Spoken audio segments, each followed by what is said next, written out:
The billionaire mocked a cleaning lady by offering her a multi-million-dollar bet, but her daughter was about to change everything. In the heart of the tech district of Silicon Valley, behind the glass walls of $1 billion laboratory, the future of energy was slipping through everyone's fingers. The Prometheus engine, a machine designed to power entire cities with clean, limitless energy, couldn't run for more than 90 seconds, and the man responsible for that project was beginning to lose his patience.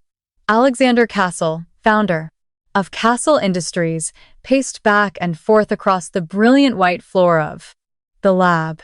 At 55 years old, he possessed the sharp gaze of a hawk and a temper capable of freezing an entire room. He had built an empire from scratch. He had defeated competitors. He had bent entire markets to his will. He had appeared on the covers of the most prestigious magazines in America, but he couldn't get that machine to run for more than 90 seconds. Every test ended exactly the same way. At 90 seconds, the engine would shake, emit a high-pitched whistle, and finally die with a humiliating click. $20 million in overtime, Alexander roared. 20 million and 6 weeks of work. And this is all you have? No one answered. In front of him stood a group of tired, exhausted engineers, men and women educated at the best universities in the best United States and Europe. They hadn't slept well in over a month. They had changed sensors, they had replaced electronic boards, they had rewritten millions of lines of code, they had even brought in specialists from Switzerland. Nothing had worked. Dr. Miller, Alexander said with a dangerous calm. Dr. James Miller swallowed hard. Sir, the resonance is behaving in a way we've never seen before. The effect grows exponentially. We cannot find the source. Alexander pointed at the engine. So, what you are telling me is that, after 6 weeks and $20 million, you have no idea. It wasn't a question. It was a sentence. The engineers lowered their gaze. The silence was unbearable. Alexander took a deep breath and scanned the room. Then, his eyes stopped on a figure that was almost invisible in a corner. A woman in a blue uniform was wiping down a stainless steel surface. She moved discreetly, trying to go unnoticed. Her name was Lucy Moore. For 2 years, she had cleaned the Frimsenra laboratories of Castle Industries, emptying trash cans, mopping floors, cleaning coffee makers. That was her job. She was a single mother, and lately, her life was dominated by medical bills. Every treatment meant new debt. Every hospital visit consumed a little more of her savings. She had taken that night shift because she desperately needed the money. Alexander watched her, and a cruel idea began to form in his mind. You, he shouted, pointing at her. Lucy stood perfectly still. All eyes turned to her. What is your name? Lucy, sir. Lucy Moore. Alexander walked slowly toward her. His shoes echoed on the polished floor. Tell me, Lucy, what do you I think of our little problem? She blinked in confusion. You mean the engine? Exactly. You've been here every night. You've listened to these geniuses talk for weeks. Surely you must have some opinion. The room immediately understood what was happening. Alexander wasn't looking for an answer. He was using her to humiliate his engineers. Lucy felt her cheeks burn. I don't know anything about that, sir. I just clean. Of course you just clean, Alexander replied with a cold smile. But let's imagine for a moment that you have the answer. He turned to the engineers. Maybe we've been overthinking. Maybe we don't need PhDs. Maybe we just need a different perspective. A few young engineers let out a nervous laugh. Lucy wished she could disappear. That's an absurd idea, sir, she whispered. Alexander's smile grew wider. Absurd. Do you know what is absurd? Spending 20 million to get nothing. He took another step. I'm going to make you an offer, Lucy. She felt a knot in her stomach. You are a simple woman. I'm sure you have simple problems. A. Mortgage, bills, debts. Alexander's voice echoed throughout the lab. Here is my offer. Everyone fell silent. If you fix this engine, I will give you $100 million. A murmur swept through the room. The engineer's jaws dropped. The figure was so ridiculous that it could only be a mockery. 100 million, Alexander repeated. All yours. Lucy felt tears beginning to well up in her eyes. I can't. Of course you can't, he replied with contempt. Get back to work. He was about to turn around when a small voice broke the silence. My mom can't, but I can. The entire room turned toward the lab entrance. Standing there was a little girl of about 10 years old. She wore a worn pink jacket. She held an old teddy bear tightly against her chest. It was Sophia Moore, Lucy's daughter. And, as everyone stared at her in surprise, the girl looked directly at Alexander. Castle without showing the slightest bit of fear. I can fix it. For a few seconds, no one moved. Not even Alexander Castle. The billionaire observed the Stottgers-Nady girl. Then he looked at Lucy. And then he looked back at the girl. Finally, he let out a thunderous laugh that echoed throughout the lab. This gets better. Every minute, he said between laughs. First, the cleaning lady, and now her daughter. What's next? An engineer dog? Some employees smiled uncomfortably. Others simply lowered their eyes. Lucy was horrified. Sophia, please, be quiet. But the girl stood firm. I don't need magic, she replied calmly. I just need to listen. That answer made the Talmud calmly. Laughter slowly fade away. Listen? Asked Alexander. Yes, listen. Sophia pointed at the massive Prometheus engine. The billionaire's expression turned into a mix of amusement and curiosity. And what exactly is it going to tell you? Where it hurts? Some engineers exchanged glances. The phrase seemed absurd.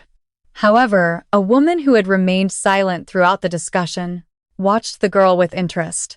It was Dr. Eleanor Reed, a physicist of international prestige and the representative of the government committee in charge of overseeing the project. She had spent decades analyzing military projects, experimental reactors, and classified technologies. And she had learned something important. The most ridiculous ideas weren't always the wrong ones. While everyone else kept looking at Sophia as if she were just a child playing a game, Eleanor decided to pay attention. Alexander crossed his arms. Very well. The girl had piqued his curiosity and also fed his arrogance. I accept the challenge. Lucy felt the floor disappear beneath her feet. She ran toward her daughter. Sophia, this is not a game. Alexander raised a hand. Too late. His smile returned. Your daughter has accepted. 100 million if she succeeds. You both lose your jobs if she fails. The woman turned pale. Please, let the show begin. The engineers stepped away from the engine. No one understood what was happening. Some felt sorry for the family, others were convinced it would all be over in a few minutes. But Sophia seemed completely calm. She took a breath and walked slowly toward the Prometheus engine. The gigantic machine looked like a cathedral of steel and chrome. To anyone else, it was a technological masterpiece. To Sophia, it was just another machine, big, shiny, but a machine nonetheless. When she stood in front of this engine, she placed both hands on the metallic surface, closed her eyes, and listened. Not with her ears, but with her whole body. Because that was exactly what her great-grandfather, Elias Vance, had taught her. The man who had changed her life many years before, when Sophia was barely 6 years old, spent his afternoons in Elias's old workshop on the outskirts of Detroit. The place was full of old engines, worn tools, rusted parts, and yellowed photographs from World War II. Elias had been an aviation mechanic, a man capable of detecting a malfunction before it even appeared on the instruments. He always repeated the bow. Same phrase. Silence has a sound, little one. Sophia never forgot those words. Most people hear noise. Good mechanics listen to stories. While other kids played with electronic toys, she learned to identify engines solely by their sound. A worn bearing, a defective piston, a misaligned valve. Everything had a different voice. Machines talk, Elias would say. You just have to learn their language. Now, standing in front of the Prometheus engine, Sophia remembered those lessons. The lab disappeared, the PAL voices disappeared, the stairs disappeared. Only the engine existed, and the silence hidden inside it. After several seconds, she opened her eyes. I need you to turn it on, Doctor. James Miller looked at Alexander. The billionaire nodded. Do it. The engineer activated the sequence. Instantly, the lab filled with the roar of the Prometheus engine. The massive machine began to vibrate. Energy flowed through its conduits. Diagnostic lights illuminated. Everything looked perfect.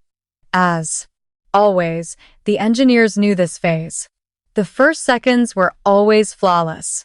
The problem appeared later. Sophia kept her hands resting on the metal, focused, completely still, listening. And then she felt it. A small, almost imperceptible shudder, an offbeat vibration, like a wrong note in a perfect song. Her eyes flew open. Turn it off. Dr. Miller obeyed. The engine spun down to a halt. The room fell silent. Is that it? Asked Alexander sarcastically. Yes. And what did you discover? Sophia frowned. There is a second vibration. The engineers looked at each other. That's impossible, said one. No, replied Sophia. It's there. Doctor.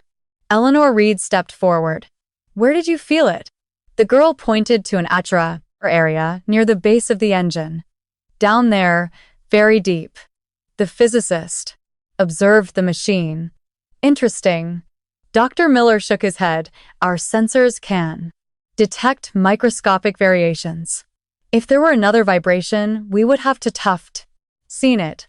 Sophia looked at him. Your sensors are looking for earthquakes. What's failing here is a whisper. For the first time, several engineers stopped smiling. The phrase seemed strangely logical. The girl slowly walked around the engine again, brushing her fingers against the surface, searching, listening, like a doctor trying to locate the source of a pain. Finally, she stopped right next to the main cooling system. It's here. Dr. Miller frowned. Impossible. That section was checked 12 times. Well, this is where it hurts.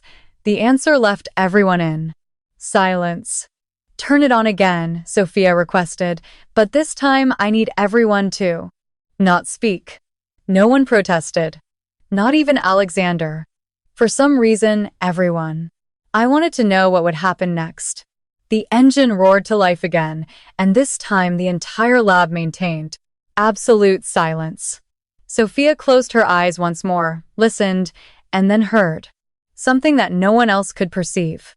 A small, high-pitched, brief metallic sound, like a needle tapping against glass. Ping. Her eyes snapped open. There.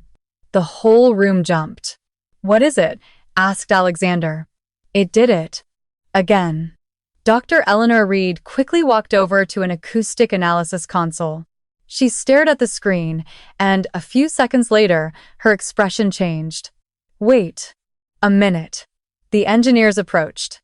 The physicist pointed to a tiny anomaly on the graph, a mark so incredibly small that anyone would have ignored it, but it was there, and it matched exactly with the moment Sophia had pointed out. For the first time that day, Alexander Castle stopped smiling. The silence that filled the lab was different from before. It was no longer the silence of mockery. It was the silence of doubt. The small anomaly was still visible on the prize. Screen minuscule, almost invisible, but it was there.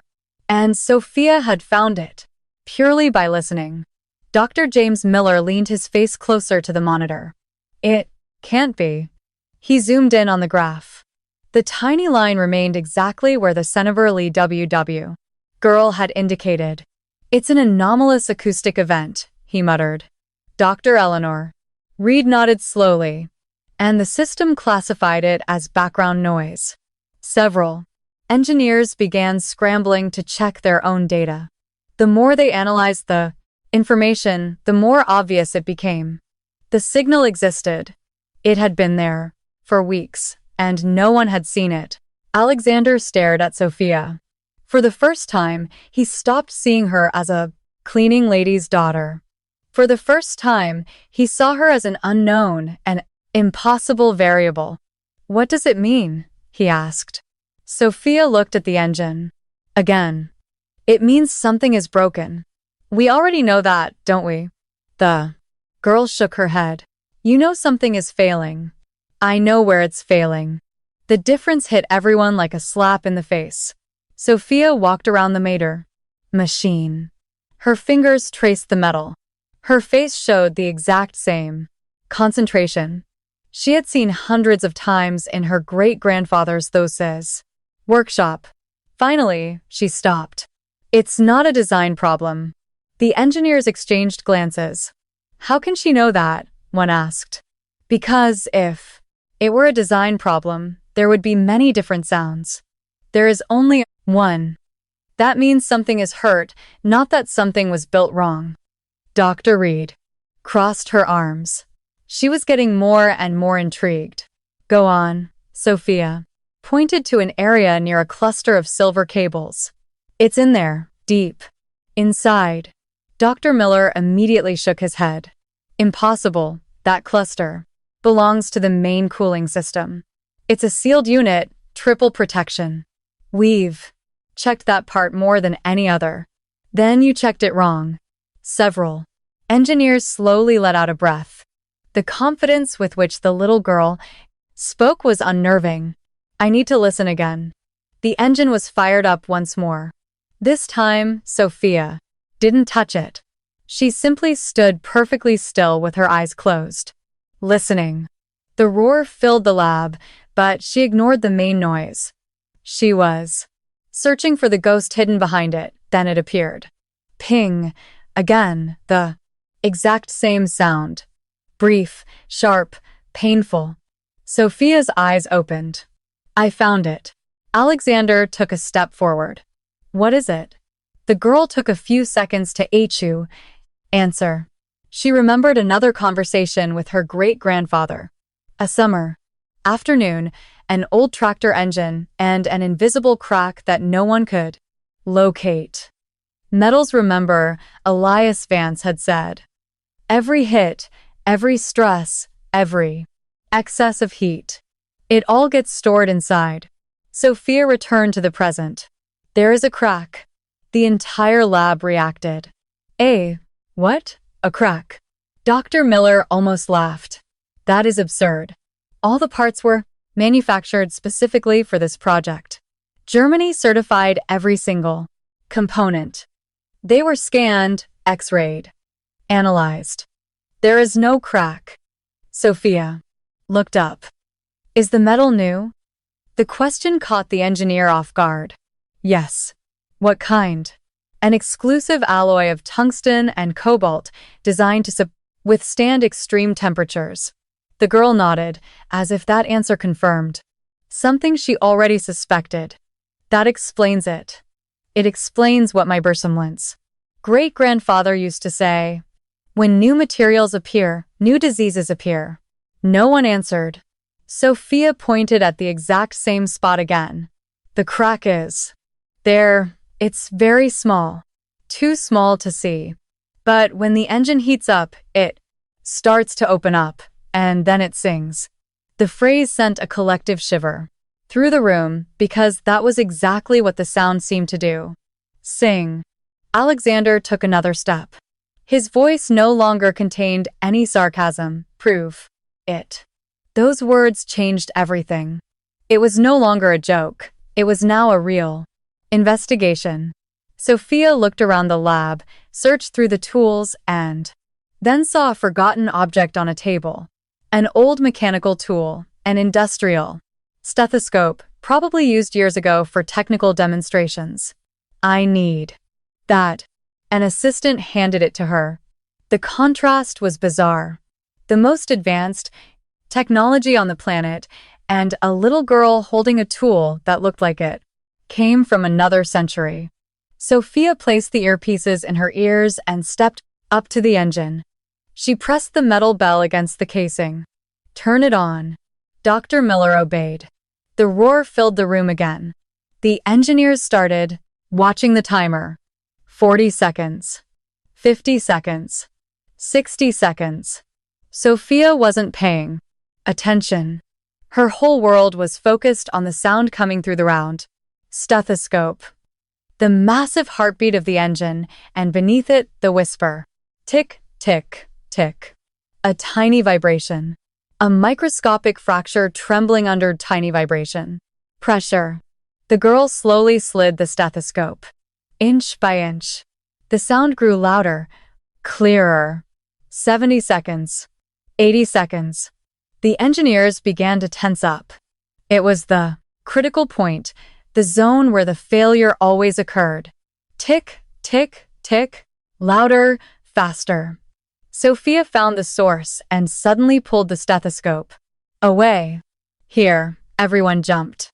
The girl placed her finger directly on a single, mounting bolt. The problem is exactly here. At that precise moment, the engine began to vibrate violently.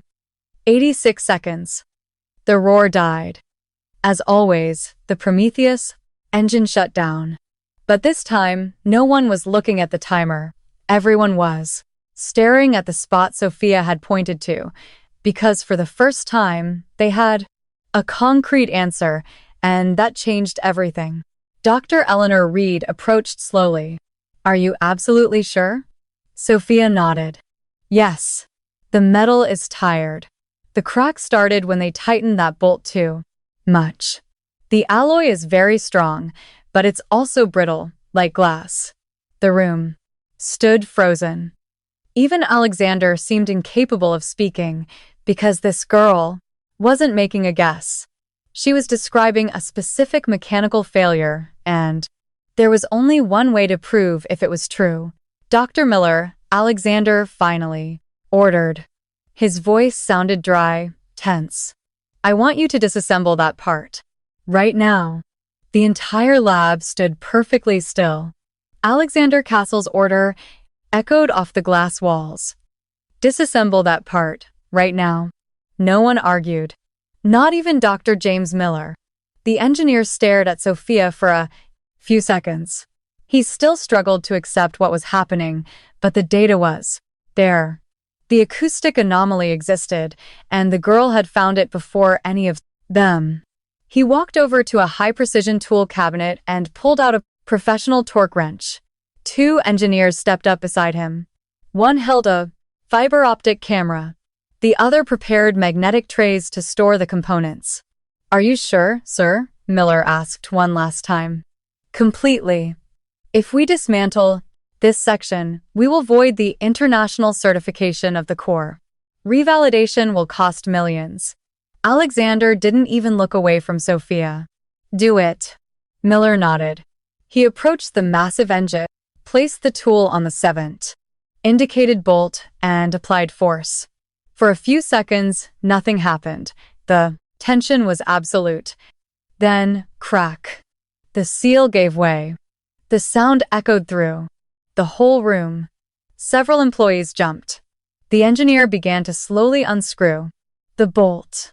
Every turn felt like an eternity. Lucy could barely breathe. This was no longer just a simple bet. It was a battle between the prestige of the best engineers in the country and the intuition of a 10-year-old girl. Finally, the bolt came out. It was long, perfectly machined, shiny. At first glance, it looked flawless. Bring the camera. The fiber optic was carefully fed into the bolt housing. The image appeared on a SOTUS giant screen. Everyone crowded around. Engineers, technicians, executives, even Alexander. The camera slowly panned across the interior walls. Everything looked perfect. Polished metal, pristine threads, clean surfaces. There was nothing. Dr. Miller smiled for the first time in a long while.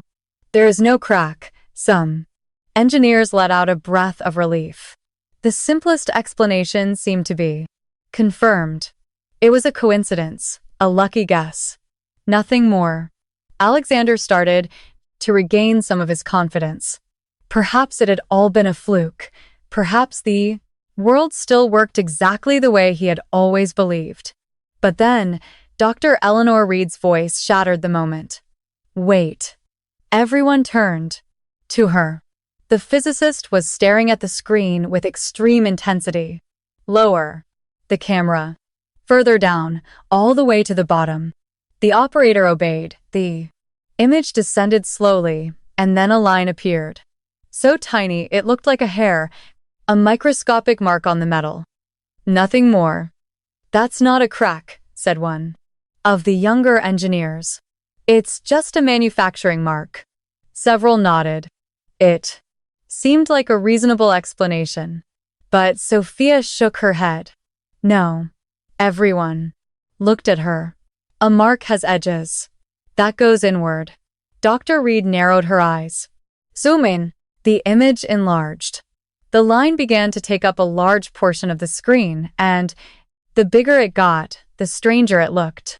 Thermal filter, the physicist ordered. The operator executed the command. The screen changed. The metal was now represented in thermal colors. Blues, greens, yellows. And then something happened that left the entire lab speechless. The tiny line glowed red. A faint, ghostly, but unmistakable red. The room went mute. My God, whispered Dr. Miller. Dr. Reed stared at the image for several seconds before she spoke. Residual heat. No one answered. The resonance accumulated energy at this exact point for weeks. The crack has been absorbing the thermal stress of the system. She turned to the others. It is a real fracture. Not a mark, not a surface imperfection. An actual fracture. The lab exploded into murmurs. Some engineers pressed their faces close to the rise screen. Others desperately reviewed old data. Everyone was searching for an alternative explanation. They couldn't find one because it didn't exist. Sophia was right.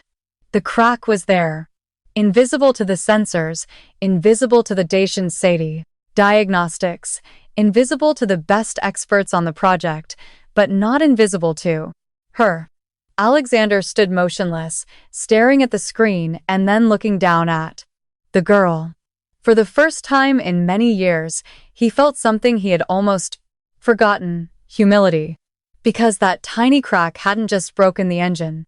It had broken his certainties.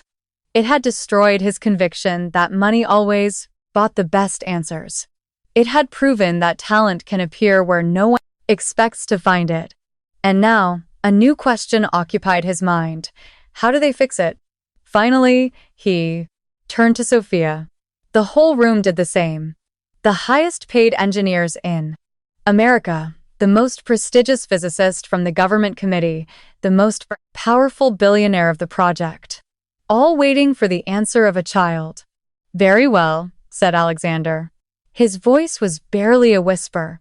You found the wound. Now tell me how we heal it. Sophia stood thoughtfully. She remembered her great-grandfather's workshop, the old engines, the impossible repairs, and the words she had heard hundreds of times. Sometimes you don't need a stronger part. Sometimes you need a gentler part. The girl looked up and answered. You can't just use another bolt like that. 1. Dr. Miller frowned. Why? Because it will break again. The room was giving her their absolute, undivided attention. The crack made the metal tired. If you squeeze it the exact same way again, the problem will come back. Sophia pointed to the screen. You need to help the metal, not punish it again. 4. The first time, several engineers started taking notes, and Alexander realized something incredible. No one was listening to Sophia out of politeness anymore. They were listening to her because they believed in her. The room remained in absolute silence. No one argued, no one smiled, no one treated this like a joke anymore. Because the little girl who had walked into the lab holding an old teddy bear had just found a flaw that had defeated hundreds of specialists, and now she was explaining how to fix it. Sophia looked back at the zoomed-in image of the crack. You need something that spreads out the pressure. Dr. James Miller stepped closer. Like what? The girl thought for a few seconds. Do you have a part that can be put inside the hole? An inner piece. Yes. Very thin. Like a sleeve. The engineer began to understand. A bushing. I think so. The girl smiled. My great-grandfather used them a lot. The engineers exchanged glances. The idea was starting to make perfect sense. A bushing would allow the load of the bolt to be distributed over a wider surface area. It would reduce the concentrated stress on the crack. But Sophia hadn't finished. It has to be made of a different metal. Dr. Miller frowned. Which one? A softer one. The answer provoked fresh looks of bewilderment. Softer? Yes.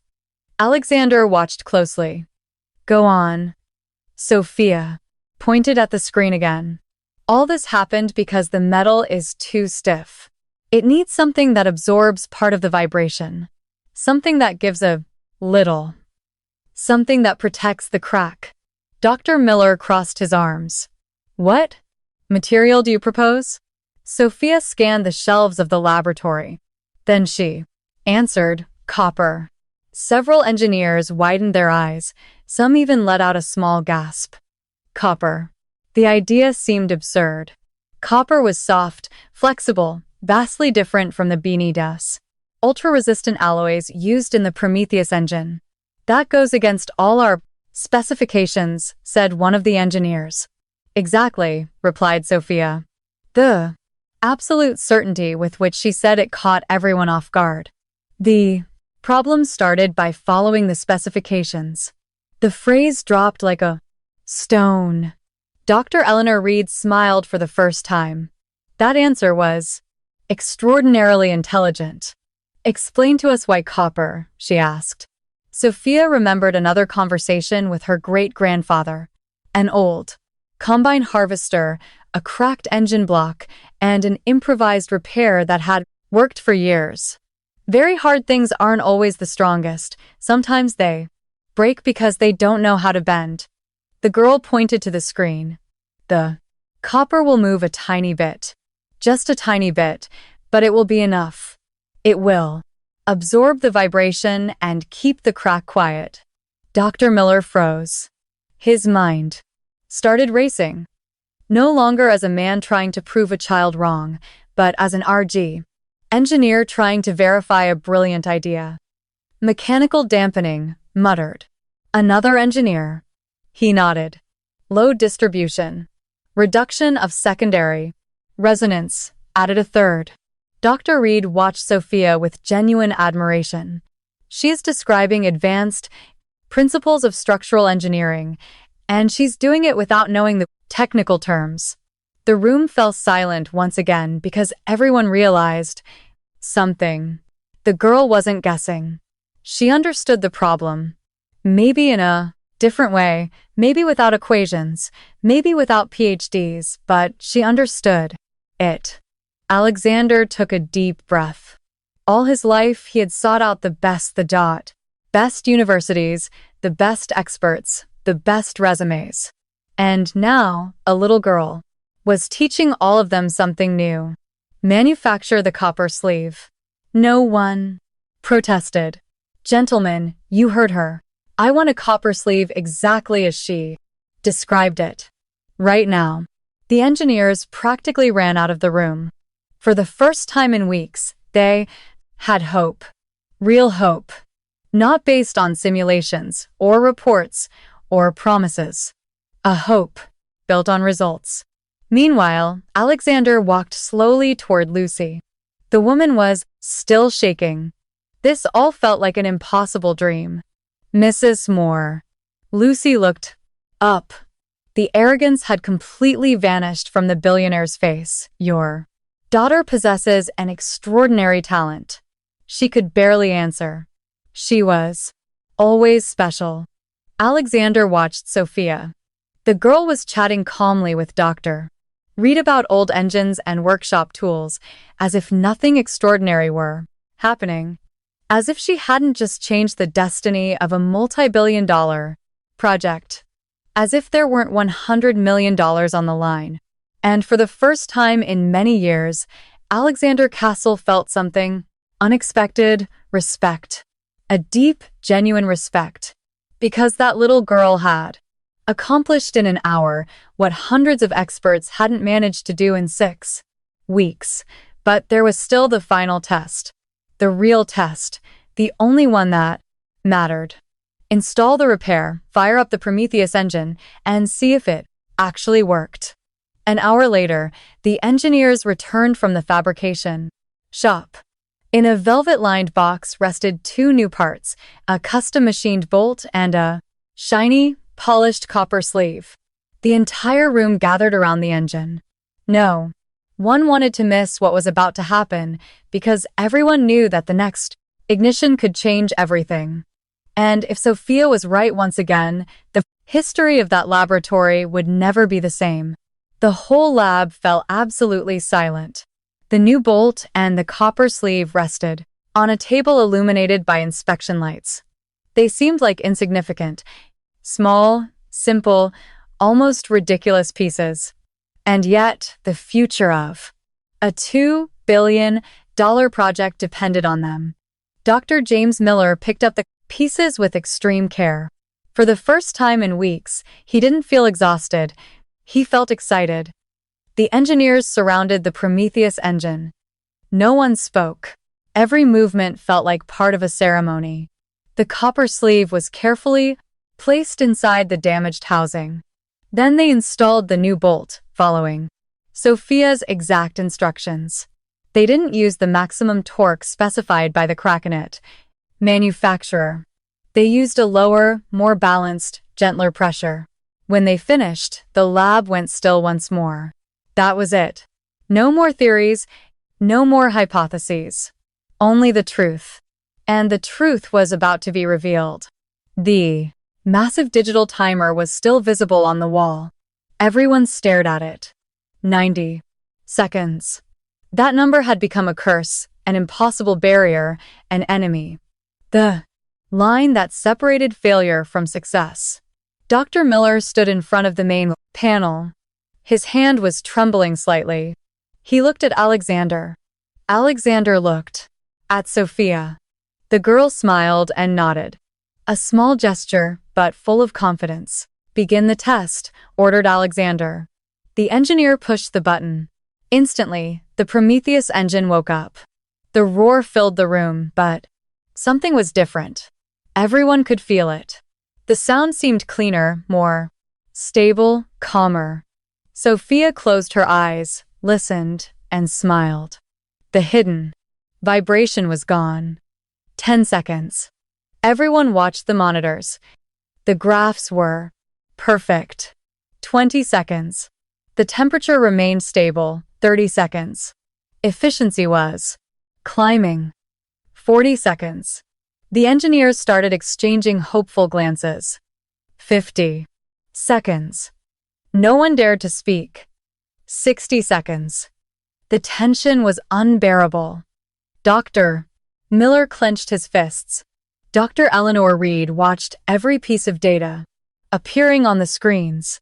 Alexander didn't even blink. 70 seconds. The lab seemed to hold its breath. 75 seconds. 80 seconds. The critical moment. The point where the destruction always began. Everyone remembered that sound. Perfectly, the whistle, the vibration, the death of the engine. 81 seconds. Nothing. The engine continued running perfectly. The whole lab froze. 90 seconds. The timer clicked over, and the engine kept running. For a moment, no one reacted. It was as if their brains were incapable of processing it. 91 seconds. Then someone started to cry. Another engineer started to laugh. A third threw his hands in the air. The curse was broken. The Prometheus engine was still alive. 95 seconds. The data continued to be flawless. Dr. Miller looked at the screens and finally broke the silence. All systems stable. His voice trembled. Resonance controlled, maximum efficiency. There are no anomalies, no errors, no failures. He looked at Sophia and smiled. It works. The room erupted. Applause, shouts, tears, hugs. 6 weeks of failure vanished in a matter of seconds. The engineers celebrated as if they had just won the Super Bowl. And in a way, it was true. They had defeated something that seemed impossible. But everyone knew who had actually secured the victory. Sophia. The girl watched the engine. She didn't look overly excited. She looked peaceful, like someone who had simply helped a friend. Dr. Reed walked over to her. What do you think? Sophia gazed at the massive engine. Then she answered, It's not sad anymore. The physicist smiled. That answer summarized everything better than any technical report could. 10 minutes later, the engine was still running flawlessly. Finally, Alexander raised a hand. Shut it down. Dr. Miller obeyed. The roar slowly faded away until the lab was completely silent, and then everyone realized something profound. The problem was solved. It definitely hadn't been luck. It hadn't been a fluke. It hadn't been a coincidence. A 10-year-old girl had achieved what hundreds of experts could not. Alexander walked slowly through the engineers. They all parted for him until he stood right in front of Sophia. The room fell silent again. The billionaire looked down at the girl. For a few seconds, he said nothing. Then, something happened that no one expected. Alexander Castle knelt in front of Sophia. The most powerful man in the company brought himself down to the eye level of a child and spoke with absolute sincerity. You did it. Sophia smiled shyly. I just listened. Alexander felt a lump in his throat, because that answer contained a lesson it had taken him 55 years to learn. And then he remembered something. The bet. The contract. The $100 million. The entire room realized exactly the same thing. The celebrations began to halt. The engineers turned to look at Alexander. Lucy did too, because everyone knew what was coming next, and everyone wanted to see if the billionaire would keep his word. The lab went dead quiet. The applause slowly faded, the smiles vanished, and all eyes fixed on Alexander Castle. The billionaire remained perfectly still in front of Sophia. He knew exactly what everyone was thinking. The $100 million, the promise, the bet, the contract. Those words had been spoken in front of dozens of witnesses. In front of the engineers, in front of Dr. Eleanor Reed, in front of the entire technical management of the project. He couldn't pretend they had never existed. He couldn't take them back. He couldn't hide, because the Prometheus engine was running, and Sophia had done it. Lucy watched in silence. She still couldn't believe any of what was happening. It all felt too big, too impossible, too perfect. Alexander took a deep breath, stood back up, and spoke. His voice was clear, firm, heard in every corner of the lab. A few hours ago, I made a 6to0.com promise. No one moved. I said that whoever fixed this engine would receive $100 million. He looked at the engineers, then at Dr. Reed, and finally at Sophia. The engine has been repaired. The contract is valid. The reward is 2? A gasp echoed through the room. Lucy felt her legs give out. That amount of money was so enormous, it seemed absurd. Unreal. Impossible. Sir, she whispered. Alexander shook his head. No. My word is worth more than any amount of money. Lucy's expression broke. Tears began to stream down her cheeks. We don't expect anything. It was a bet. A joke. It was not a joke. Alexander's 30th voice was resolute. It was an agreement, and I intend to honor it. The room remained silent because everyone knew he was telling the truth. The billionaire continued. Tomorrow morning, my bank will contact you. The funds will be transferred to a legally protected trust. You will have financial advisors, lawyers, and all the assistance you need. Lucy started to sob. She didn't try to hold it in anymore. Years of fear, years of anguish, years of uncertainty. It all seemed to come crashing down at once. Sophia hugged her mother tightly. It's over, Mom. Everything is going to be okay. Those words hit Alexander in a totally unexpected way, because for the first time, he truly understood. All evening he had been thinking about engines, about technology, about money, about prestige. But for this woman, this was never a matter of millions. It was a matter of survival. Lucy wasn't fighting for wealth. She was fighting to stay alive.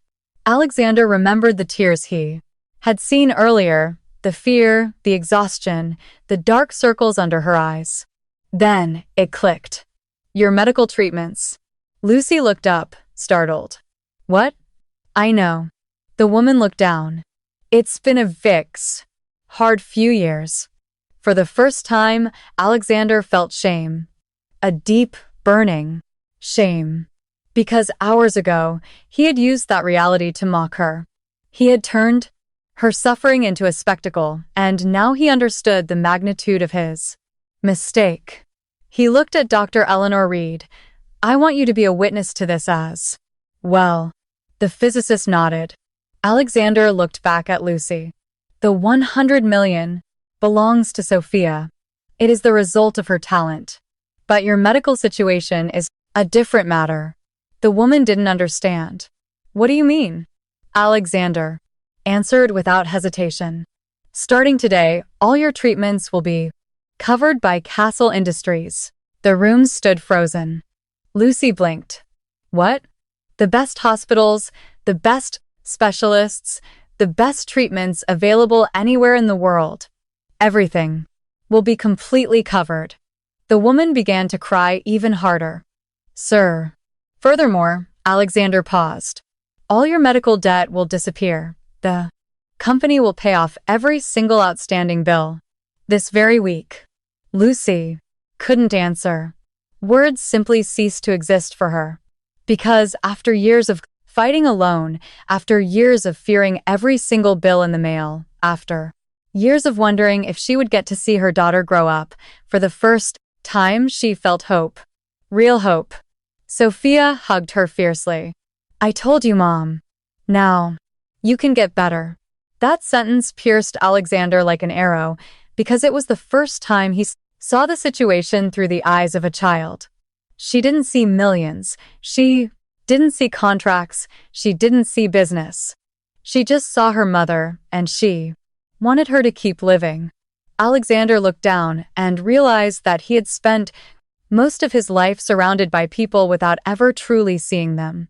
He saw employees, suppliers, shareholders, clients. But not people. Not stories. Not suffering. Not dreams. That afternoon, a little girl had fixed much more than an engine. She had repaired something inside of him, something that had been broken. For many years, Dr. Eleanor Reed watched the scene in silence. She knew she was witnessing something extraordinary, not just because of the technical breakthrough, but because of the human transformation taking place in front of everyone. Alexander took a deep breath, and for the first time in decades, he felt a strange sense of peace. But there was still something he didn't understand, something he needed to know. He looked at Sophia again. There is one question that remains unanswered. The girl looked up. Which one? How did you actually learn all this? Because listening to an engine was one thing, but pinpointing an engine was one thing. Invisible mechanical failure was something else entirely. And Alexander had a feeling that this girl's story was just beginning. The question hung in the air. Everyone in the lab wanted to hear the answer, because the more they observed Sophia, the more impossible this all seemed. A 10-year-old girl with no engineering background, no access to the blueprints, no academic training, and yet she had found a flaw that had defeated the best specialists in the country. Sophia stayed thoughtful for a few seconds. Then she smiled. My great-grandfather taught me. Alexander nodded slowly. Yes, I know. That part. But just listening to engines doesn't explain all of this. The girl looked at the Prometheus engine. My great-grandfather used to say that people complicate things too much. A few engineers exchanged uncomfortable glances because that phrase perfectly described what had just happened. Sophia continued. He said that when a machine breaks, first, you have to understand what it's trying to tell you. Not what I want to hear, but what it is trying to tell you. Dr. Eleanor Reed smiled. That is surprisingly wise. He was very wise. Sophia looked down for a moment. Was obvious she missed Elias. He always said that machines never lie. People do. Reports do. Statistics do.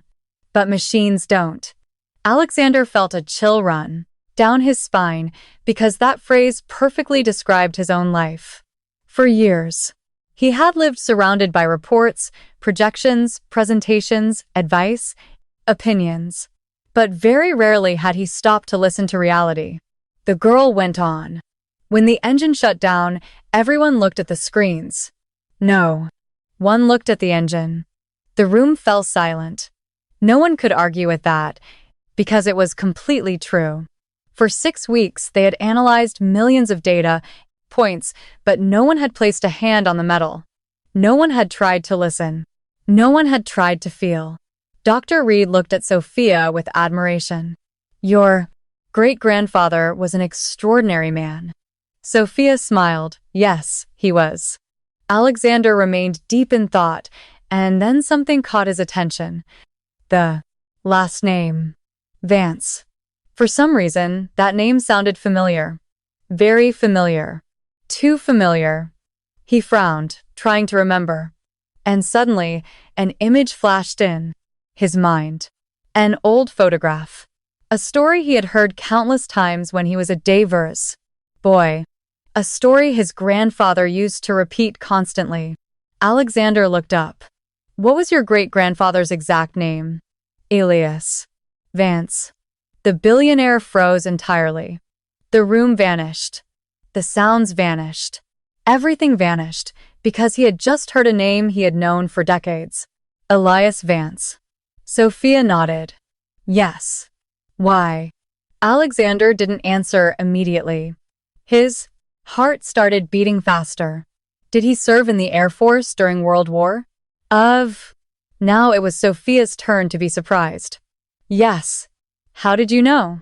Lucy also looked thoroughly confused. Alexander walked slowly toward a window.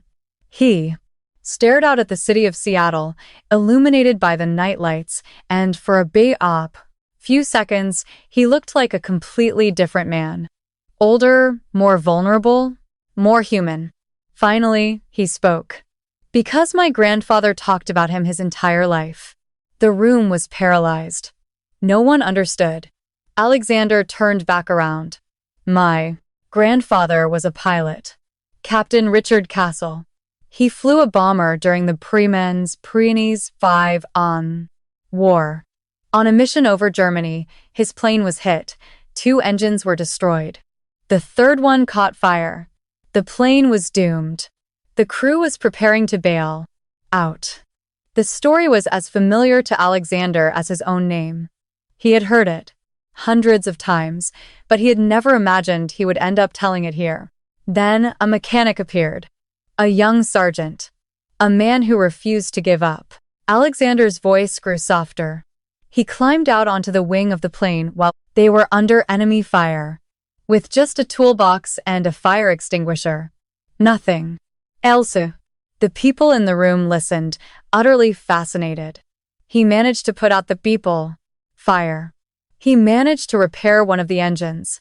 And he managed to get that plane back home with the entire crew alive. Sophia's eyes went wide.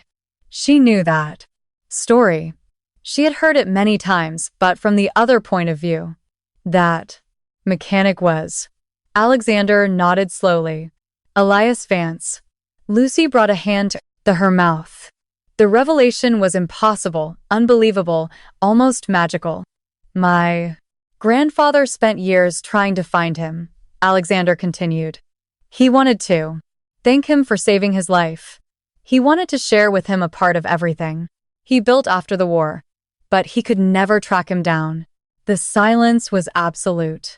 Sophia stared at an old photograph that Alexander had just pulled out of a desk drawer. A black and white photo of a group of aviators, and among them, a young mechanic with the exact same eyes, the exact same smile, the exact same peaceful expression. "Do you see him?" Sophia whispered. "That's my great-grandpa." Alexander looked at the photograph and felt something he had never felt before. His entire life, he had believed that debt could never be repaid.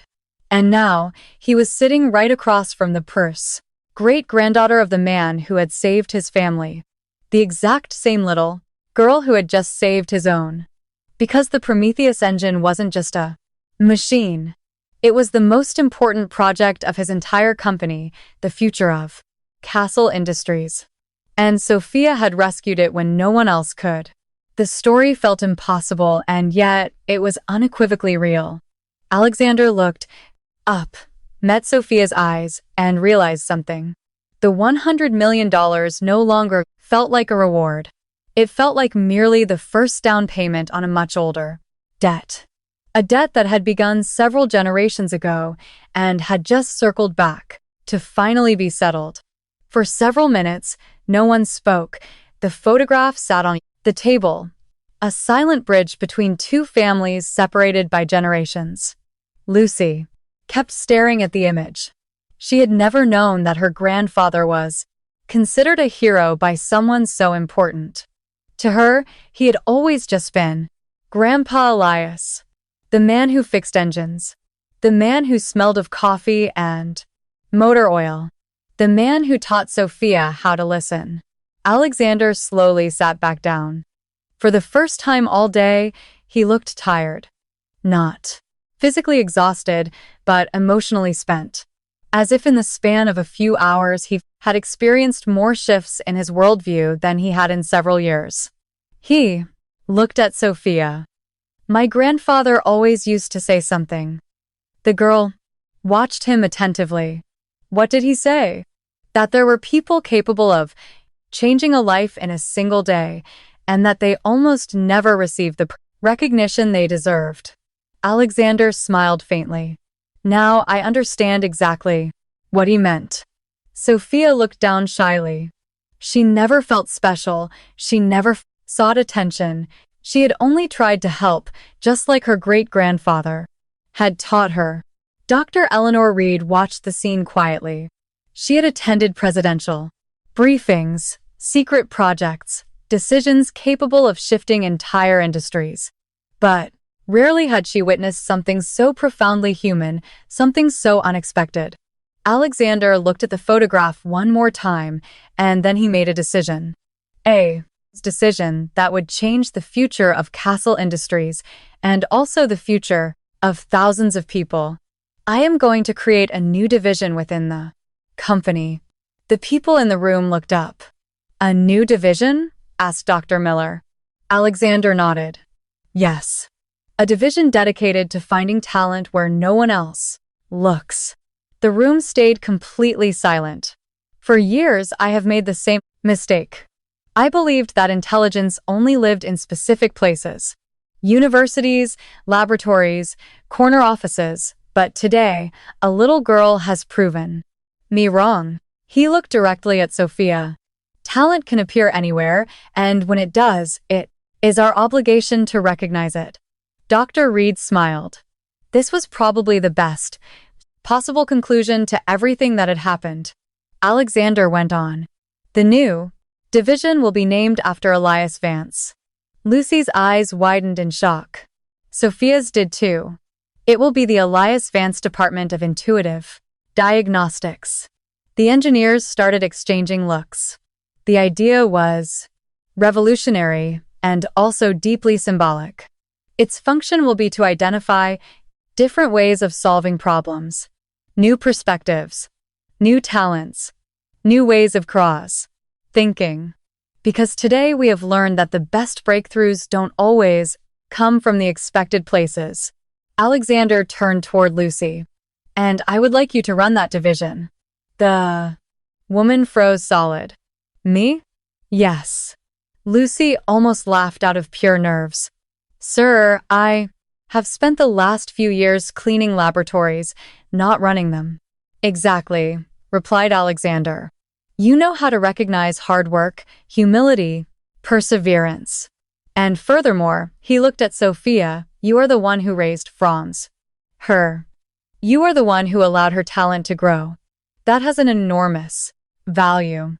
Lucy didn't know what to say. The tears returned, but this time they were completely different. They were no longer tears of fear, they were tears of pride. The kind of pride that only a mother can feel. Sophia hugged her, and for a few seconds, both remained silent, simply taking in the moment. The night deepened. Employees began to leave the building. Little by little, the massive laboratory emptied out. Only a few people remained. Alexander, Lucy, Sophia, Dr. Reed, and a handful of engineers. The Prometheus engine was still there, glowing under the lights, running flawlessly. After 6 weeks of catastrophic failure, Alexander walked up to the machine, rested a hand on the metal, and smiled. I never imagined I would end up thanking a little girl for saving my company. Sophia smiled back. My great-grandfather used to say that machines help people find each other. The phrase made everyone laugh softly because, in a way, it was absolutely true. If the engine had never failed, they would never have met Sophia. They would never have uncovered Elias's story. They would never have found that connection lost for decades. And, maybe, Alexander would have never changed. Before leaving, the billionaire looked back down at the girl. There is one more thing I want to offer you. Sophia tilted her head. What is it? When you grow up, if someday you want to study engineering or physics or any other discipline, I will make sure you have access to the best professors and the best universities in the world. The girl smiled. Thank you. Alexander was expecting a more excited response, but Sophia simply looked happy. Peaceful, as always. Is that all? Alexander asked, amused. Sophia thought for a few seconds and then replied, yes, because the most important thing is already fixed. The billionaire looked at Lucy, immediately understanding what she meant. Her mother, her health, her future. That was the only thing that truly mattered to her. And in that instant, Alexander felt a profound respect because true greatness had never resided in money or in power or in fame. It resided in people's hearts. And he had just learned that lesson from a 10-year-old girl. 6 months later, nothing was the same. The main laboratory of Castle Industries was still one of the most advanced tech hubs in America. The glass walls still shined, the supercomputers still hummed day and night. The Prometheus engine still occupied the center of the facility. But something had changed, and that change had nothing to do with technology. It had to do with people. The company culture had been entirely transformed. For years, fear had been the primary tool outlet of leadership. Mistakes were punished, unconventional ideas were ignored, and employees worked under constant crushing pressure. After what happened with Sophia, all of that vanished. Now, engineers were encouraged to experiment, to make mistakes, to try wildly different paths. Questions were no longer seen as weaknesses. They began to be viewed as opportunities. The Elias Vance department quickly became one of the most successful ventures in the company. Lucy Moore ran the division, and she did it surprisingly well. Her life experience had taught her something that was often missing in massive corporations: empathy. She knew how to listen. She knew how to spot raw talent. She knew how to recognize effort. And above all, she knew how to value people. Thanks to her, brilliant young minds from humble neighborhoods started receiving opportunities that previously seemed impossible. Scholarships, training, programs, access to top-tier tech, mentorship.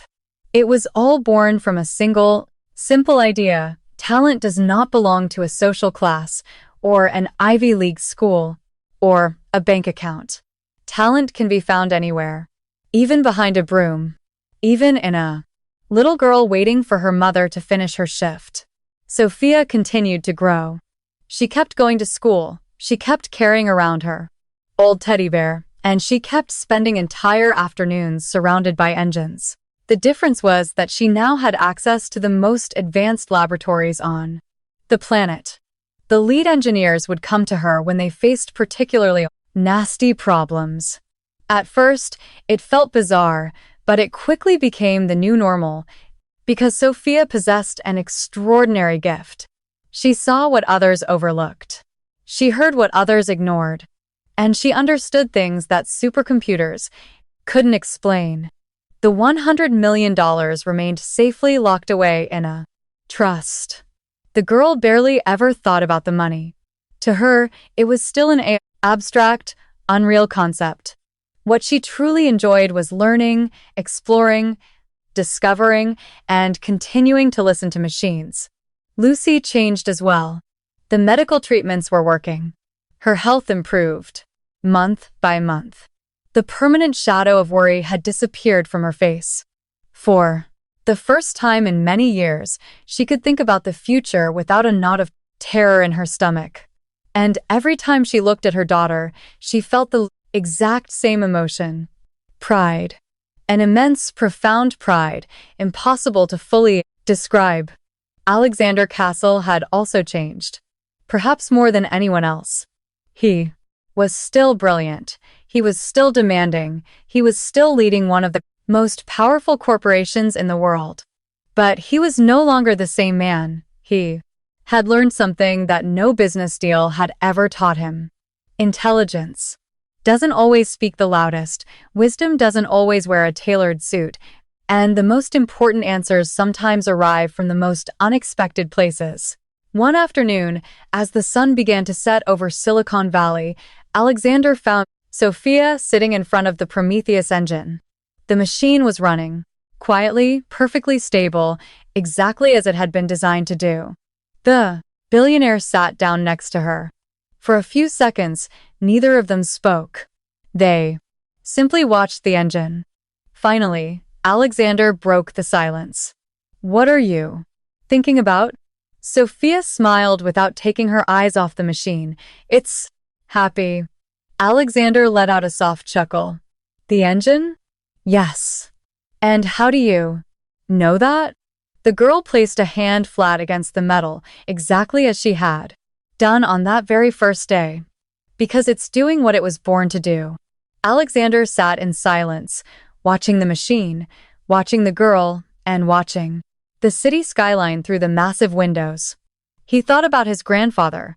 He thought about Elias Vance. He thought about the war. He thought about the Frumzanis.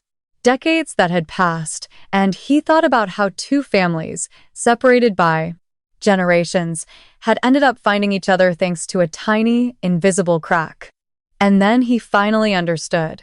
The story was never really about an engine, or a bet, or $100 million. The story had always been about broken connections that needed to be repaired, about forgotten debts that needed to be paid, about people who needed to be seen, listened to, and valued. That afternoon, Alexander Castle realized he had fixed something much more important than a $2 billion machine. He had fixed a part of himself, and as he watched the Prometheus engine running with absolute perfection, he felt a peace that not Prometheus engine, all the money in the world, had ever been able to give him. Because in the end, the greatest lesson didn't come from a university or a laboratory or a billionaire. It came from a little girl who simply decided to listen.